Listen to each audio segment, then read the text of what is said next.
Well, howdy, folks. It is Friday. Oh, yes, the weekend is just about to begin. But before you move on to your Friday festivities, let me point out the Daily Dope is in the air.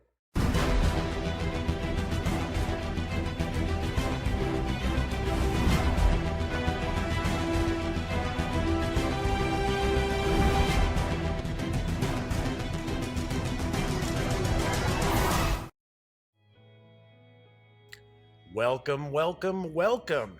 And as per usual, I am Jeff McAleer, your humble host. Okay, maybe not so humble, but I am your host of the Daily Dope, presented by thegaminggang.com. And before I get into today's news, I want to point out yesterday was just crazy. If you happen to catch the stream, or if you caught the first upload on YouTube or Twitch, it was just nuts.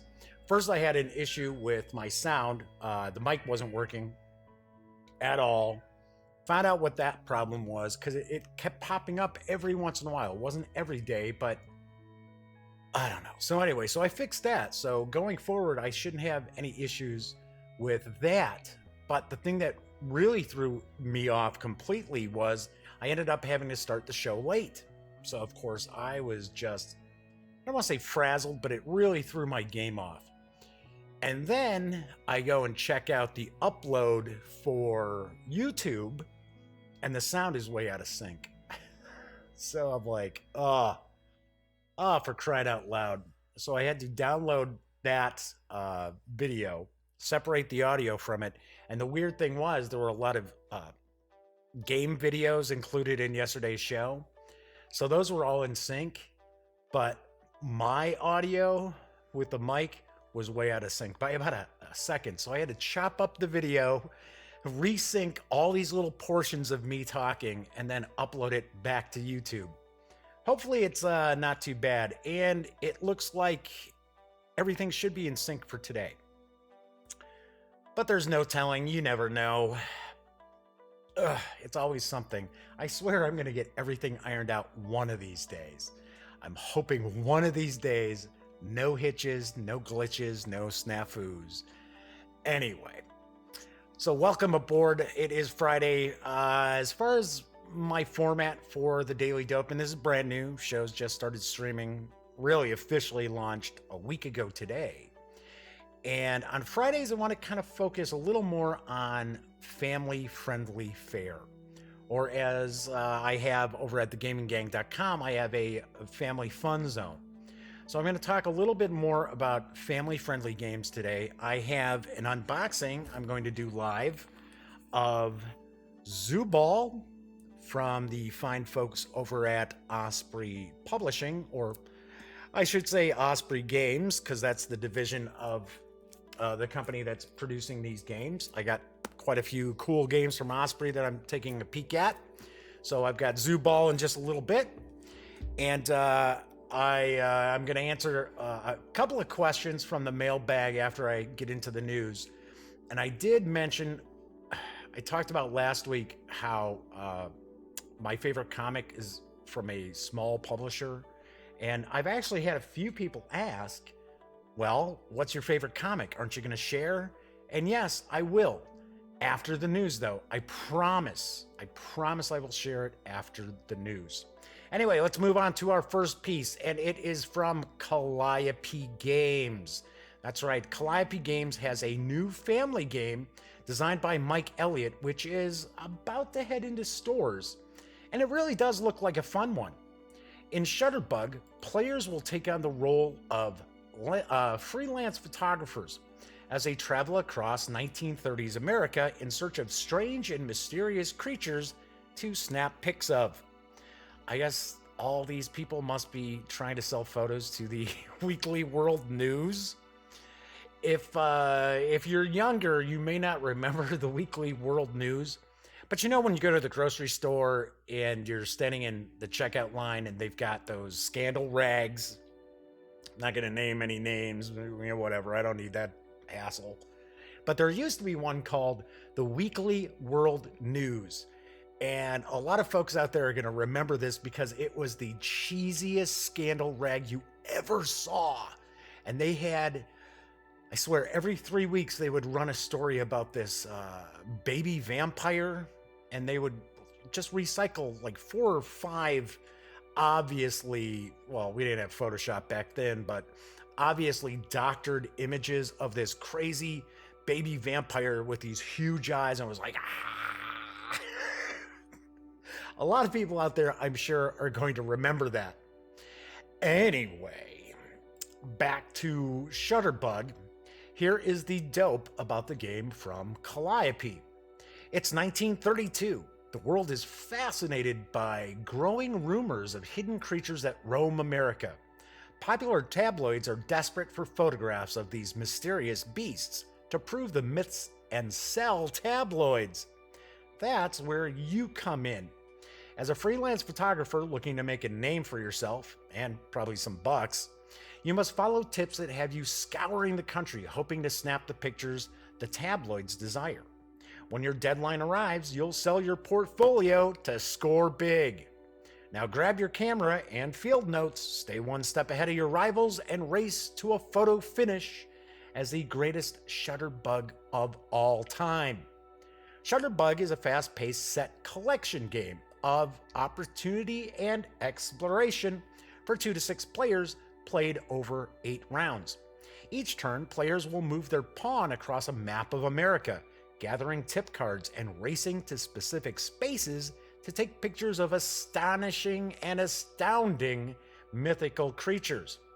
Trading tips with other players to build their portfolio of fantastic creature photos, players strive to earn points for fulfilling their secret assignment and actively completing side jobs. Every turn counts and every photo gets players closer to their goals. The player with the most points at the end of the game wins. Shutterbug is for 2 to 6 players, ages 8 and up, plays in about 30 to 50 minutes, and carries an MSRP of $30.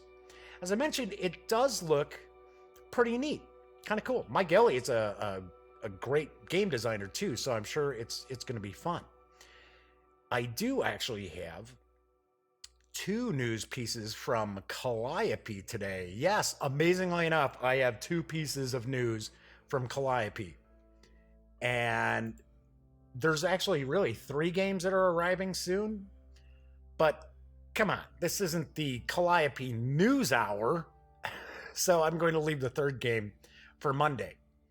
Anyway, this other new game is called Ancestry, as in ancestors and well, trees.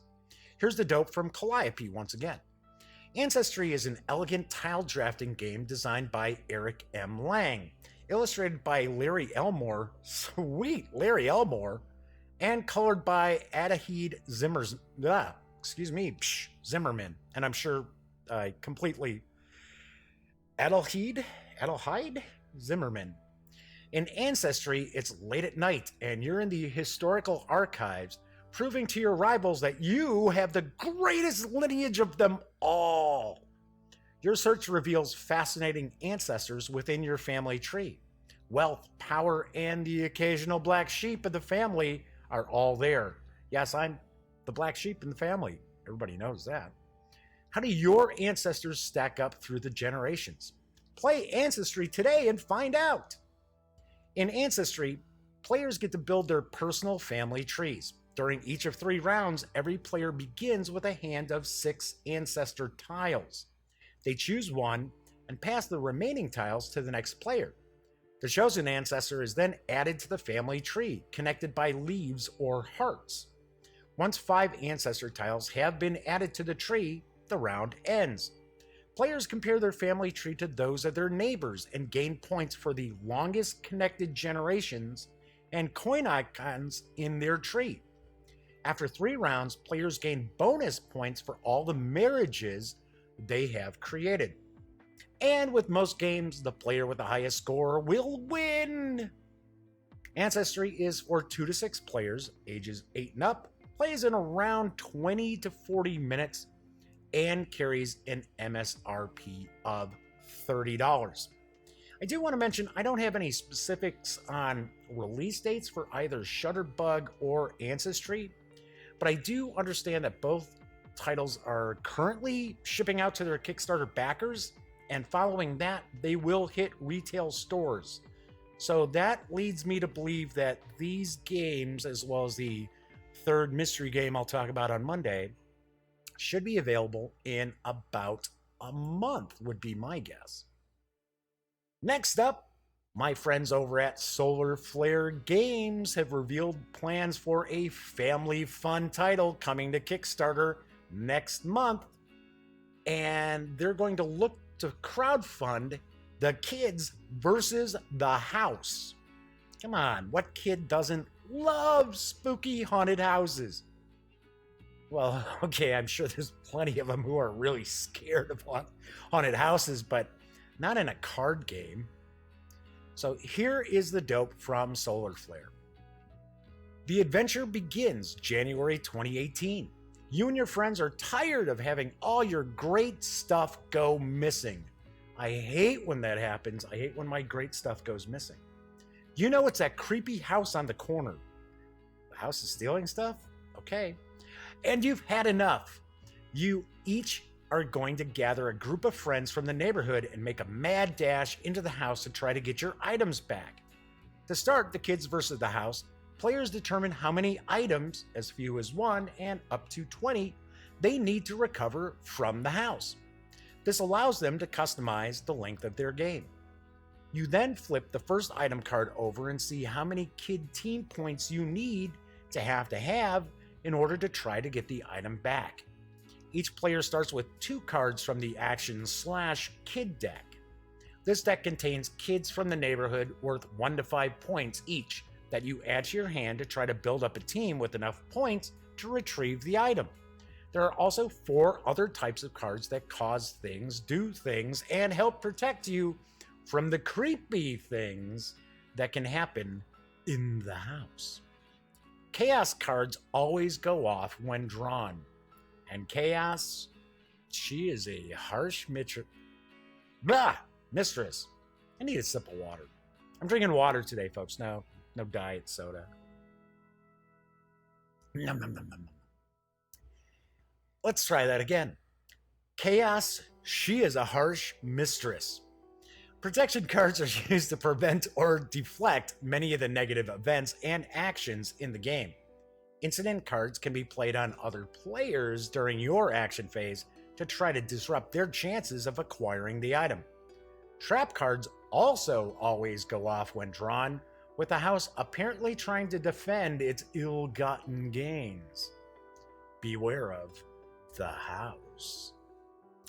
I don't have much more info than that, such as an official launch day or what the pledge levels might be in order to score the Kids versus the House.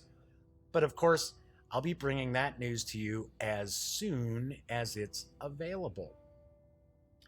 And I've got more news on the horizon here, a title that is from IDW Games. And I do have to point out that I only have one image for Mask of the Red Death, which, of course, obviously is going to be based on Edgar Allan Poe's classic story. And to be honest, I always found Mask of the Red Death to be one of the creepiest tales that Poe ever came up with. I mean, just my opinion. Anyway, here's the dope about Mask of the Red Death from IDW. IDW Games announces the social deduction board game Edgar Allan Poe's Mask of the Red Death. Coming to Kickstarter on January 10th, 2018, Mask of the Red Death features distinctive art and is fully illustrated by Chris Grimley. And it's creepy art too. Game designed by Adam Wise, this game of deduction places you as nobles at a party looking to gain popularity before the Red Death arrives. As previously mentioned, with art from Chris Grimley, I almost for a second thought it was Chris, but it is Chris Grimley.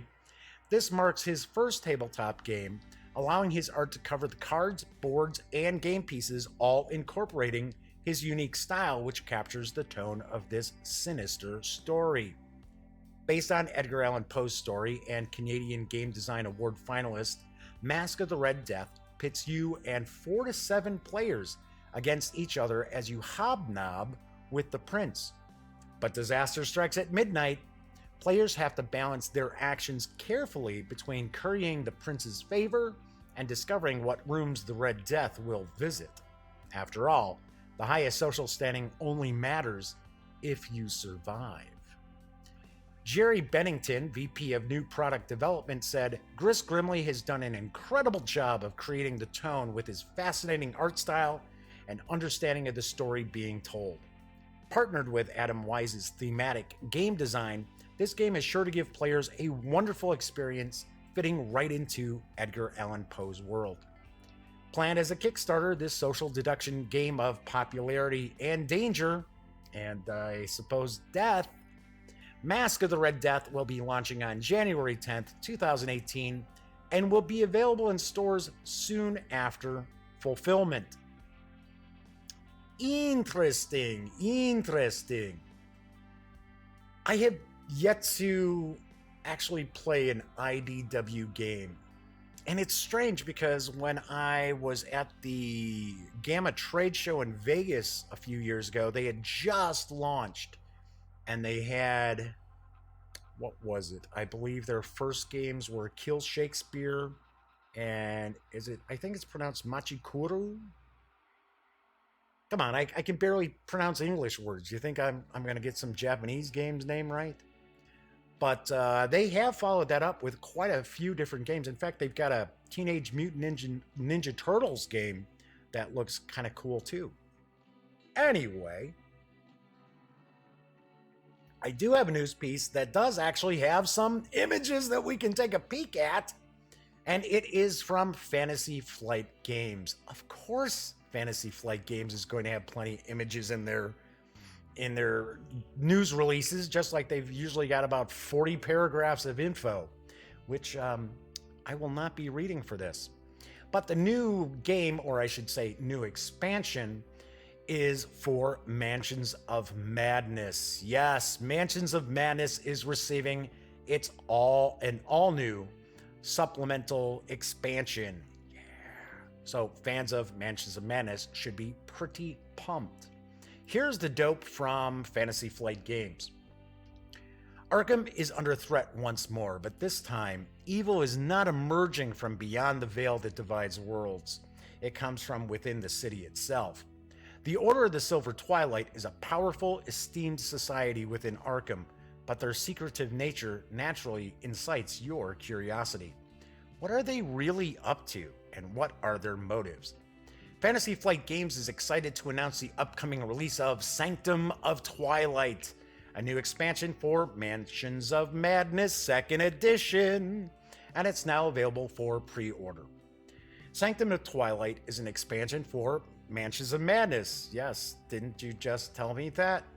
Challenging 1 to 5 players to investigate the occult happenings and horrors that haunt the once quiet city of Arkham, Massachusetts. With previously unseen tiles and cards, a new monster, and 2 new investigators, this expansion takes a closer look at the wealthy and upstanding members of the Silver Twilight Lodge who wield forbidden arcane powers alongside their citywide influence. Beneath a veneer of respectability, the true Order of the Silver Twilight performs rituals with mysterious motives. Confront the evils that threaten the city from within. Gather your team of investigators and defend Arkham from the sinister forces lurking in the Twilight. Look for Sanctum of Twilight at your local retailer when it hits shelves in the first quarter of 2018. I know. Mansions of Madness fans are now sitting there going, boo! We gotta wait till the first quarter? Boo! Anyway, Sanctum of Twilight will carry an MSRP of $29.95.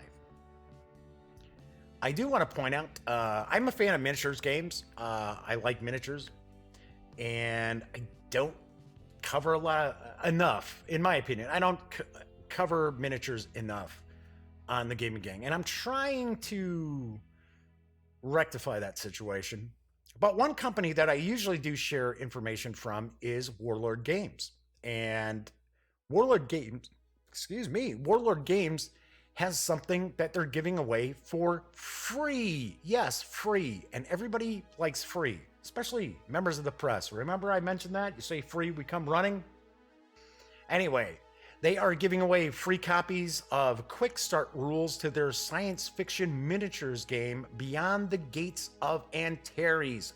Yes, that's right. I'll say it again. It is free. Here's the dope from Warlord. Thinking of starting Antares? Download these light rules for free and watch for more info over at Warlord Games website. A free rulebook? Absolutely. Just released is a free new version of the Beyond the Gates of Antares rulebook called Antares Base 1. This covers the basic rules and forces. Well, a bit more than the basic, in an easy to follow format. The game's designer, Rick Priestley, and if you're a miniatures game fan, you know exactly who Rick Priestley is. Anyway, Rick produced this set as a taster for the full game and as an accessible introduction to the Antares game system as a whole. So what does it contain? Well, Base 1 is a bit more advanced than the step-by-step introductory book that is Car R9 Start Here. It can even be seen as the core rules for Antares, containing everything needed to play a streamlined game and get a really good overview and taste of the system. Included within its 56 pages are the main rules, basic army lists, unit and weapon stats, and selected special options for each of the major factions, all grouped together as well. There are links and references to the full rules so you can see where the game expands, and the simplified army lists give a really good flavor of each faction. For many, there are suggested steps to take to extend the basic game even further. This is where we have to admit to using these in introductory games ourselves, and to great effect too. For experienced gamers wanting a quick pickup game, for clubs looking for an introductory game, or if you want to try Antares for yourself, Antares Base 1 covers, well, all the bases. Pretty sweet, pretty sweet. Okay, so as I mentioned, I'm going to try to get more miniature stuff out. I would love to do like a miniatures Monday, because I really don't have anything kind of in mind on Monday outside of money saving Mondays, where I'll try to share some info about companies that have stuff obviously on sale. But of course, I'm not going to be able to fill up a lot of time doing that. But I do have some contacts in the miniatures community that I might reach out to, see if we can work something out. Anyway, my final piece of news today is regarding a trailer that hit yesterday, and I know a lot of people are super pumped about this because we're looking at something that is, I want to say, probably one of the biggest movies coming up for 2018, and it is Jurassic Park Fallen Kingdom. Anyway, so here is the dope from Universal. It's been 4 years since theme park and luxury resort Jurassic World was destroyed by dinosaurs out of containment. Isla Nublar now sits abandoned by humans while the surviving dinosaurs fend for themselves in the jungles. When the island's dormant volcano, don't you hate when that happens, begins roaring to life. Come on, you knew it had to be gonna come back to life. Owen, Chris Pratt, not Platt, dummy, and Claire, Bryce Dallas Howard, mount a campaign to rescue the remaining dinosaurs from this extinction level event.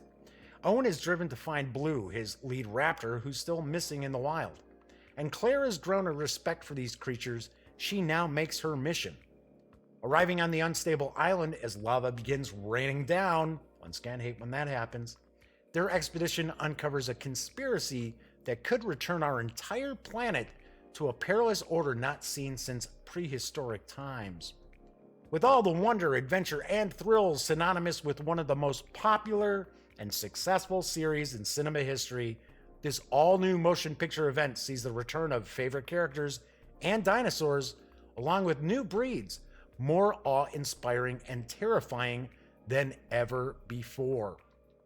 Welcome to Jurassic World: Fallen Kingdom. And of course, Universal did release the first trailer for Fallen Kingdom yesterday, so let's take a look.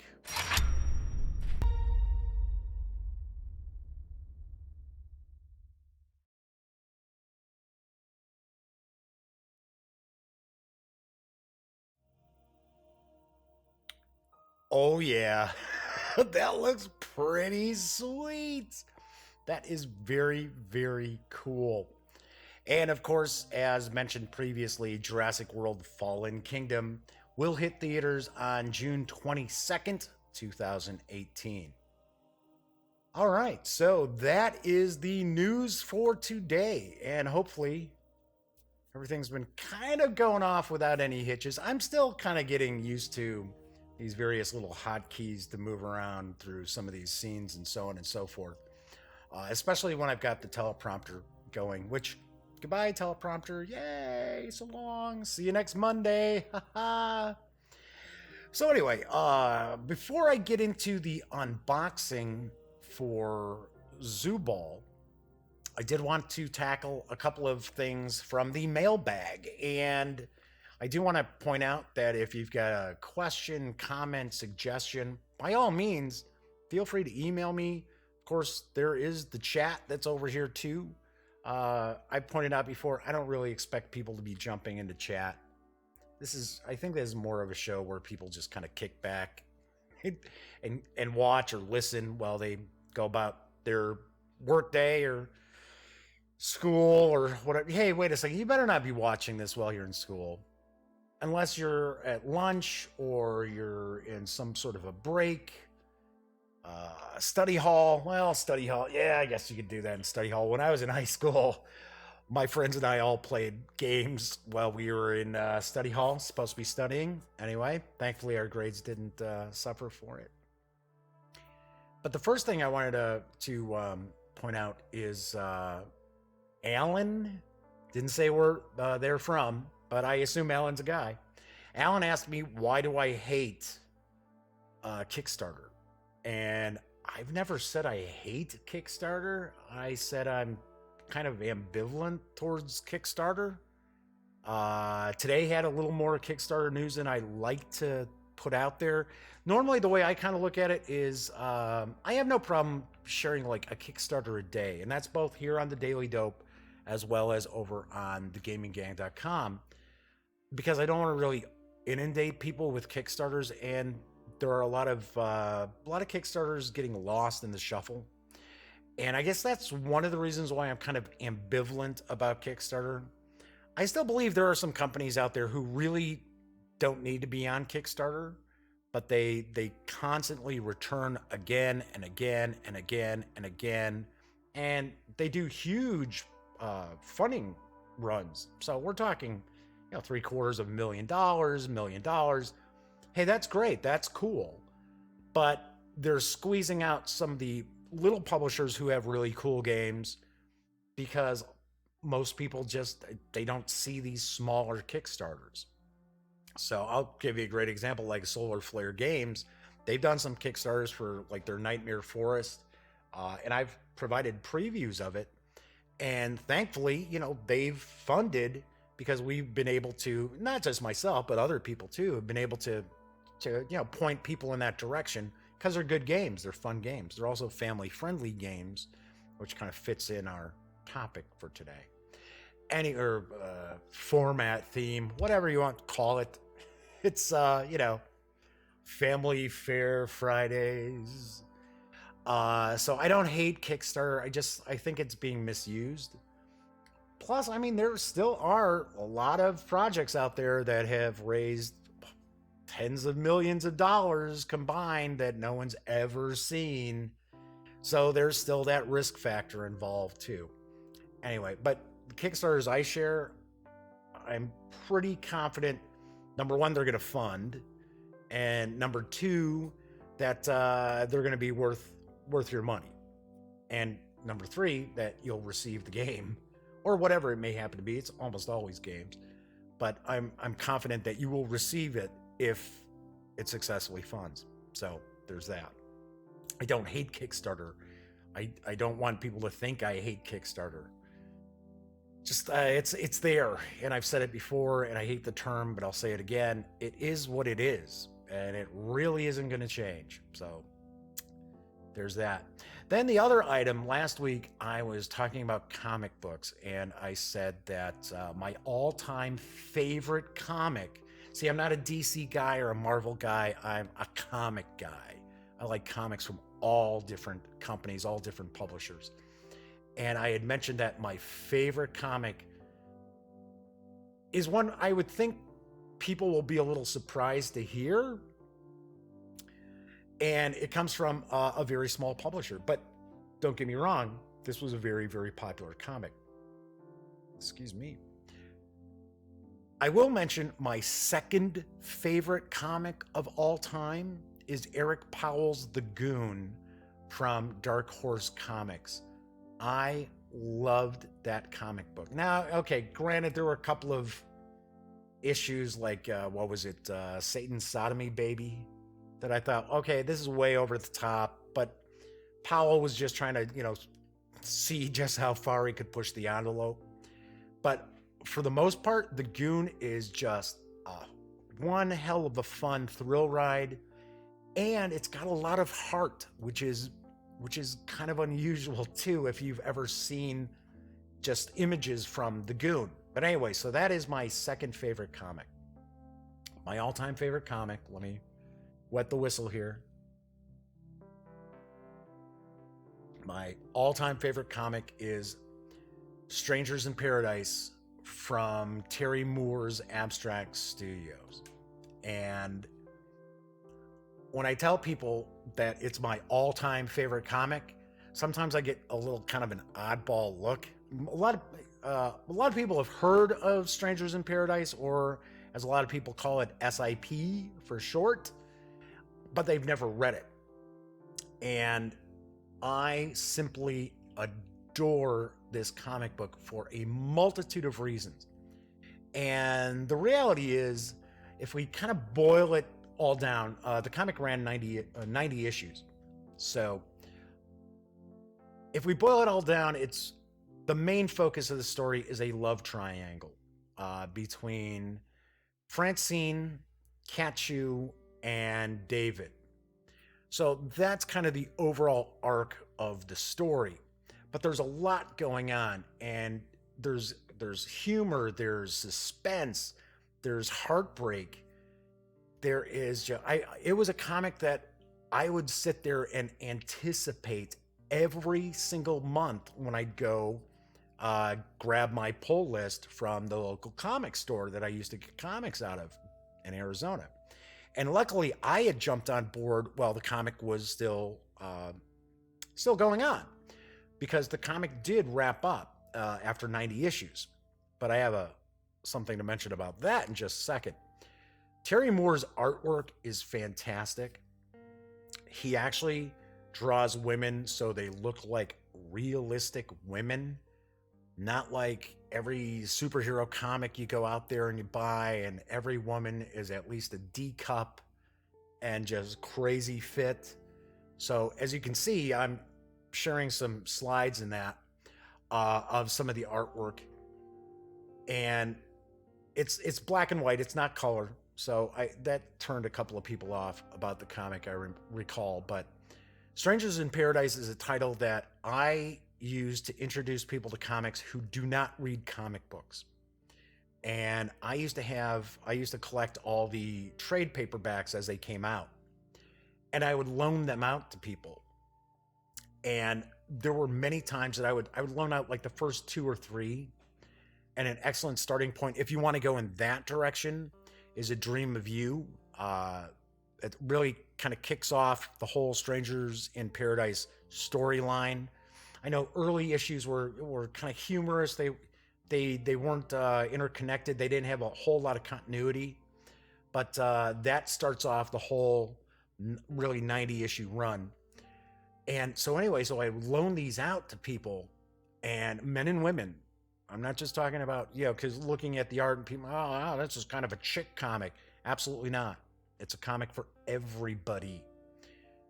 So I would get a phone call, maybe the next day, maybe later on that night, saying, hey, you got any more of these? How many more of these you got? It's like, well, at the time, it was the comic was still being published, so I was like, well, okay, so I've got this many trades, but then I've got single issues, and I would have to loan out my single issues to people every month. There were like 3 people in Arizona that I got to read it, then I would kind of rotate a little bit, and it's sort of like, wow, wouldn't it be easier just to go, buy the comic? But I did it anyway. One thing I will mention, though, the entire run of Strangers in Paradise is available as an omnibus. It's a 2-volume softcover omnibus, and it's really, really nice. It does retail for $100, which, if you think about it, it's 90 issues. So, and we're not talking it's a bunch of, the issues never had a bunch of advertisements running through them like, say, Marvel or DC comic would. So you got, it was all story, all artwork. I have seen it as low as about $70 online. And for $70, it is a steal. But I do want to point out that if you like supporting creators and great artists in that, then you may want to make your purchase through Abstract Studios' website, which you see the link below those images. So I can say this is sort of a news piece, although this really isn't new news. Terry Moore is actually bringing Strangers in Paradise back in 2018. And I am super excited because Terry Moore's done other series over the years, and they've been really good, don't get me wrong. But there's just something about Strangers in Paradise that has appealed to so many people. And I'm not alone, because the series won the Eisner Award. It won a whole lot of different awards. So anyway, so there you have it. I'm sure some people out there are wondering, really? That's your favorite comic book, Jeff? And it's like, yes. My all-time favorite comic book is Strangers in Paradise from Terry Moore and Abstract Studios. There you have it. All right, so I have Zubal, the king of sports, to do a live unboxing today. And I can tell you right now, this is not going to be a very long unboxing. So in reality, today's show is not going to really run. I've been trying to do about 90 minutes lately, but today we're probably going to clock in maybe about an hour. And it's not because it's Friday and I've got places to be. I mean, I do have a life, though. I mean, come on. So we've got Zubal, the king of sports, a game by Duncan Malloy, is I'm going to guess how we pronounce that last name. It is a dexterity game. It's a flicking game from Osprey Games. We'll just flip this over here. It says, Zubal, the king of sports. A new season of animal athleticism is about to begin. Do you have what it takes to become the jungle MVP? A fun-filled flicking game on a giant fabric playing mat. I hope it's not too giant, because this table isn't that big. With a choice of players from the animal kingdom. Groom your ears and sharpen your claws. It's time to become the king of sports. Use your blockers to defend or to clear a path. Flick your scorer to go for goal. Play head-to-head or in a 4-team rumble. Let's get ready to rumble! It contains 16 playing discs, 24 stickers, a playing mat, and a rule book. I do want to mention that Osprey Games is in the midst of a sale going on right now. They've got some of their titles are on sale for 30% off.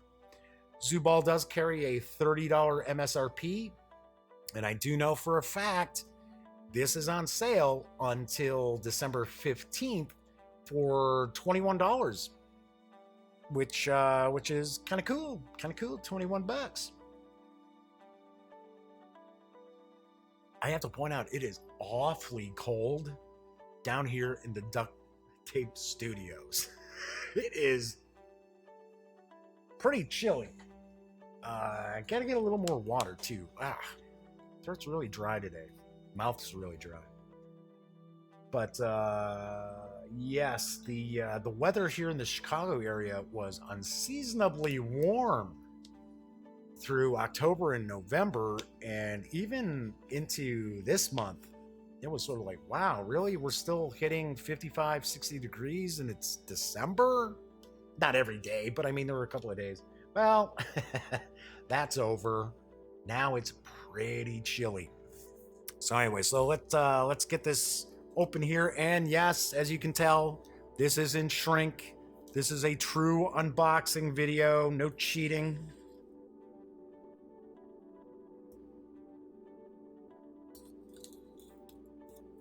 Okay. Don't think I'll need that again, because I didn't say there were any cards or anything like that. This box is pretty light, I have to point out. Okay, let's get that plastic on out of the way. Aha, so here is the fabric playing mat.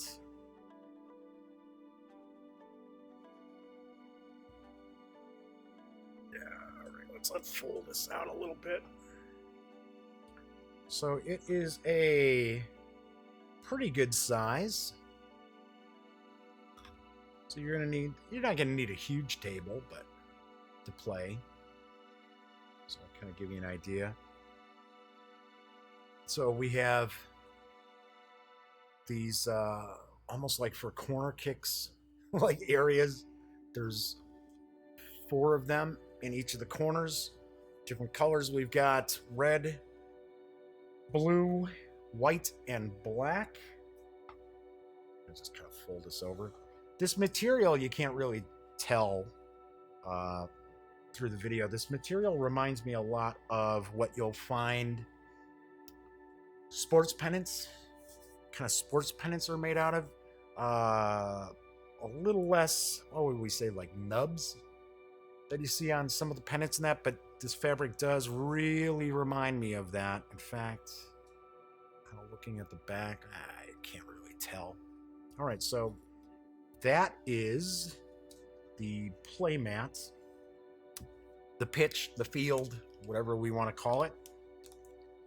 Okay, so here we got some of the discs, and as we can see, they're in the various colors. So this one contains 3 of each color. And this one also has,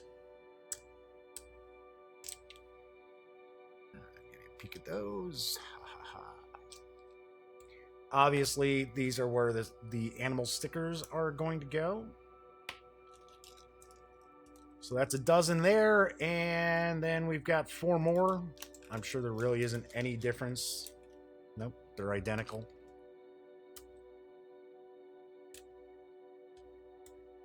So there are our 16 discs. And we already know there's 24 stickers that we can put on these discs. Then we got the rules. And this is a family game, so obviously we're not looking at 35 pages of rules. There are 4 pages. So let's kind of take a little more detailed look at this than we would in some other games. So we've got a preseason draft. It says before you play the game for the first time, you'll need to stick your choice of characters onto the playing pieces. Make sure that each team color has 3 blockers, larger animals with a white background, and 1 scorer, smaller animals with an orange background. There are only 4 teams in the game, but we have included extra character stickers for you to customize your copy of Zubal. How to play. Zubal is a dexterity game, so of course I am going to be terrible at it. Probably fall across the table, knock everything over. I'm kidding. I did really well playing Ice Cool, but it was funny. My flicking technique, I didn't use my index finger. I used my middle finger. And I was joking around that my middle finger had gotten so much use from flipping the bird over the years that it's a very muscular, powerful middle finger. I don't know, it just was weird. It seemed like I was able to flick better, just line stuff up so that it went straight using my middle finger. Anyway, okay, so Zubal is a dexterity game for 2 to 4 players, though it could be 2 or 4 teams if there are loads of you. Each player will control a team of zoo animals as they compete to be the pride of their city. Okay, so the blockers are white like that, and the score looks like that. Okay, rules are simple. Score a point. Simply land your score fully inside the opposite goal. So I guess those little circular, those corner areas, like this. I'm going to take a guess. Those are the goals. Okay. When moving a piece, any one finger flick or nudge is acceptable. You cannot touch a piece with more than one finger, though. Okay, so here they're showing an example. I don't know. Well, wait a second. Is this circular area the goal? Maybe this is the goal. Right here. Maybe this is like the starting place, you know, starting location for the teams. Because it's showing here, here's an example, right? That we're showing this, I don't know, maybe that's an otter. Kind of looks like an otter, doesn't it? Of course, you're going to have to go like full screen, 55 inches to see if that's an otter or not. It's showing that it's not within the circles. It's not, you see, it's not, it's breaking the white line, I guess I would say. So it's saying that's not a goal, but if you're inside that, it is a goal. All right, so each turn you have a choice. Either move your blockers or move your score. You can move all 3 blockers in one turn, though you may choose not to move some of them. The blockers can be used defensively or aggressively, blocking shots on your own goal or clearing a path for your scorer, but they cannot score themselves. Only your scorer can score. I guess that's why it's called a score. All right, so if your piece strays onto the sideline, move it directly back into the play area. Taking a guess, that's kind of a sideline right there. That would be stab in the dark on that, but it would seem logical. Okay, so if a piece strays on the sideline, move it back. Okay, and then there's kind of like there's supposed to be like animal sportscasters talking about this. I like if something weird happens, like a piece flipping upside down or landing on another piece, reset it as close as you can to where it landed without moving any other pieces. So I guess I would take a guess you can use your blockers to flick at the scorer for the other team to try to knock them away from your goal. Head-to-head 2 players. In a 2-player game, you'll lock horns in an effort to be the first to 3 points. Each player will be defending one of the circular goals. There we go. Okay, so we know that's the goal. And trying to score in the opposite goal. Young or inexperienced players should use the outer circle as their target, while seasoned veterans should use the inner circle. The triangles in the corner have no effect in this version of the game. Okay, so it's showing some formations here. Starting player starts with their formation, and then the other player can set up their own formation. Flip a playing piece to decide who will be the starting player. The starting player sets up their blockers anywhere on their side of the halfway line.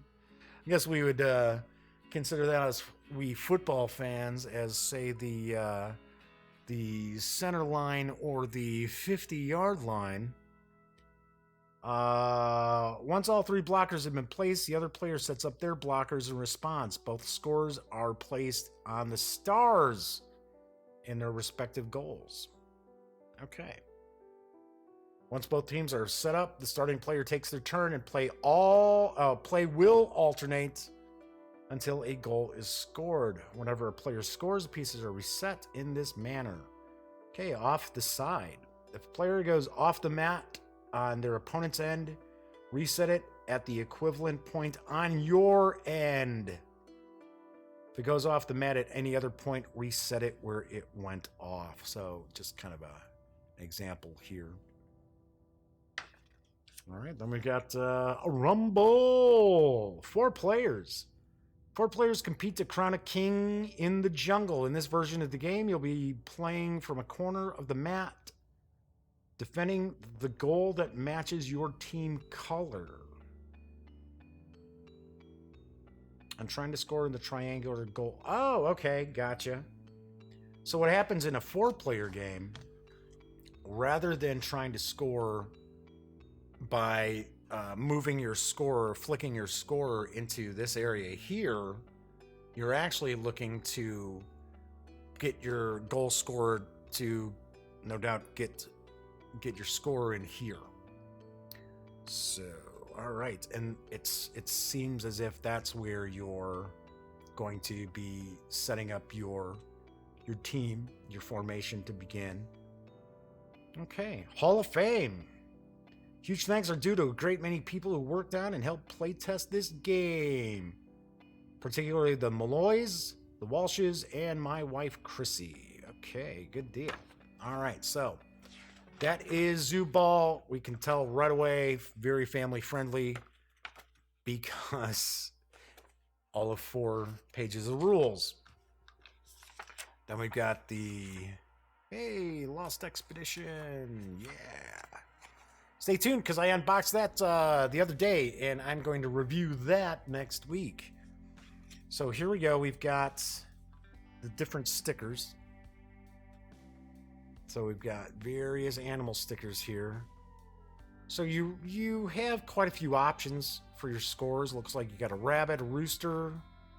What in the world is that? Is that a platypus? How are platypuses fast? Platypi? What's the plural of platypus? Platypi? Looks like a monkey, a penguin. Is that seriously a penguin? Penguins aren't that fast. I would take a monkey or an otter over that.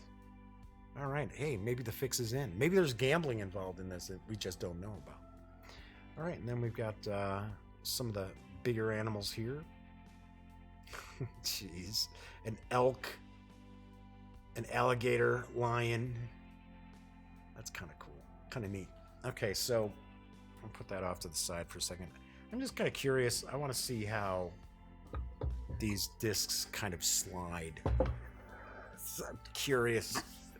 So in order to do that, I'm going to have to move this a little bit. Move some of the stuff out of the way. Okay, so of course that's not flat. That's flat enough. Okay.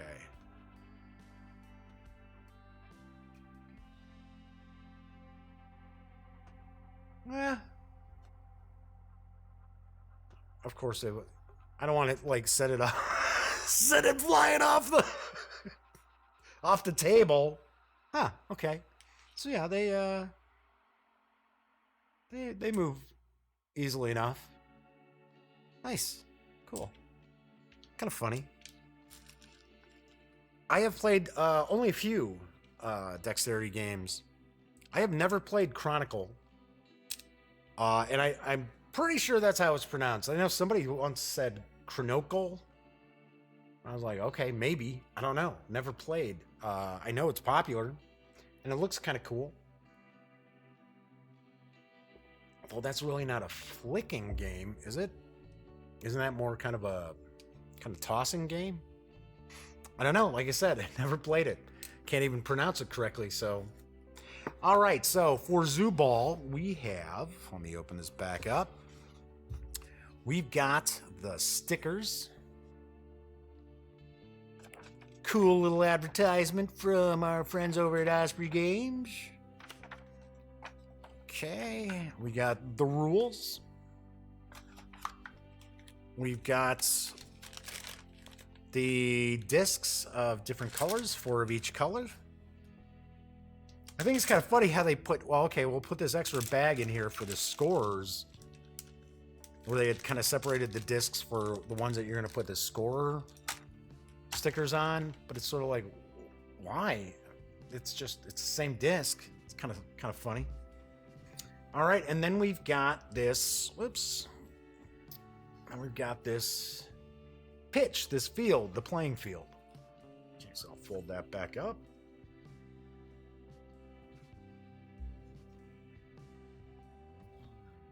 Yeah, which way is it going? Oh, okay, it's folding. It's folding this way.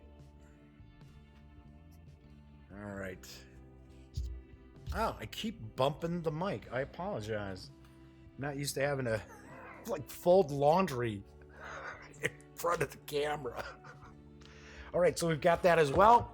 And that is what we find when we take everything from Zoo Ball from Osprey Games outside the box. As I mentioned before, Zoo Ball's available now. Obviously, I'm taking a look at it. It's been out for a bit. And it does carry an MSRP of $30. And you can score it right now over at the Osprey publishing website for $21. It's part of that 30% off sale. And there are quite a few titles that are 30% off. In fact, one, which I'm going to do a review of next week, because I want to make sure that we get I get this out before that sale ends, because if it's a pretty cool card game, you want to take advantage of the savings. And it is the Ravens of Three Sahashri. I know, English is like a second language to me, so just imagine, when I have to do like Japanese, things like that. All right, so that is the show for a Friday, a little family fun entertainment there. And I will be back on Monday. And I think Monday I might do the review for the Ravens, as I keep calling it for short. And Tuesday, I just might. Actually, I'm pretty sure I will. I'm going to bust out Vengeance from my good friends over at Greenbrier Games. And I'm going to review that live. Now, that is a big game. You can kind of tell the size of the box just compared to my hand. I'm probably going to have to play around a lot with the camera that I use to do the unboxing and how to plays and things like that. So I have to play around with that. I might have to try to squeeze stuff in onto the screen. Don't know, because it does take up quite a bit of space. Anyway, once again, my name is Jeff McAleer. Thank you so much for catching the Daily Dope today. If you're not watching the show, you want to check out more stuff that I've got cooking, or I should say we've got cooking, swing over to thegaminggang.com, because if you only watch the Gaming Gang videos, or say for an example like the Daily Dope, you're missing out on about 90% of what goes on at the Gaming Gang. So by all means, get your geek on at thegaminggang.com. If you kind of like the show, give it a thumbs up on YouTube. I don't really know. I'm not sure if there is like a thumbs up, thumbs down on Twitch. I haven't really checked that out, so I can't tell you. If you like it, give it a thumbs up. If you don't, and you give it a thumbs down, that's okay. You're entitled to your opinion. Do me a favor, though. Leave a quick comment what you didn't like about it. I didn't like your face, Jeff. I don't like your voice. I don't like you, period. Okay, I know. I'm an acquired taste. I get it. Anyway, so until next Monday, everybody out there, have a wonderful weekend. Have a very safe weekend. Stay warm. for many of us. And be careful out there, folks, out in LA, in the LA area. That's just a terrible thing going on with the wildfires out there. But I will be back on Monday. So take care and thank you so much for watching.